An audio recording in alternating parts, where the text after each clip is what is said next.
همیشه پدر و مادرتان رو بر پول برتر بدانید. به خاطر پول پدر و مادرتان اذیت نکنید. به خاطر مادیات پدر و مادر رو نرنجانید. او پدر و مادری که 25 سال زحمت کشید، از گوشت و جانش برای تغذیه کرده تا تو جوان شدی، بزرگ شدی، غم تحصیلاتی تخورده، غم ازدواجی تخورده، امروز که بزرگ شدی صاحب پول شدی، فکر میکنه با اون $100 که ماهانه با پدر و مادرش روان بکنه خلاص تمام حقوقش ادا میشه. نه خیر، والله که یکی از جمله بزرگترین دستاوردهای انسان در حیات انسان رضایت پدر و مادره.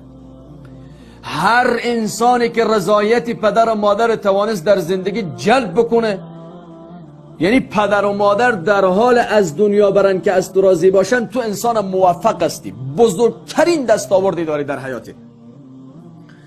و یا تو در حال از دنیا بری که اونها از تو راضی باشن. این دو، پول بر پدر و مادر ترجیح ندهید. ننازید با پولتان، با خانهتان ننازید، با موترتان ننازید. اگر امروز صاحب میلیون ها دلار هستی، صاحب بهترین موتر آخر سیستم هستی، همه از برکت رنج و زحمت اون مادر و پدر است.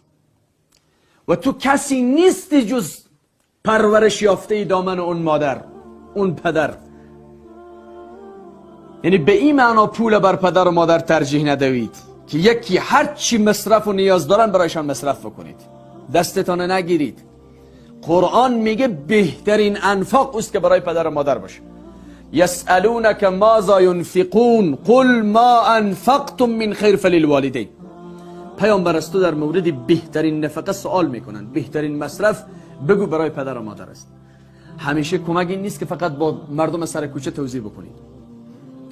بهترین لباس برای پدر و مادر، بهترین غذا برای پدر و مادر، بهترین تخت خواب برای پدر و مادر، بهترین امکانات برای پدر و مادر، در بهترین شفاخانه تداوی کردن پدر و مادر، چون مستحق ترین افراد برای تو اونها هستن.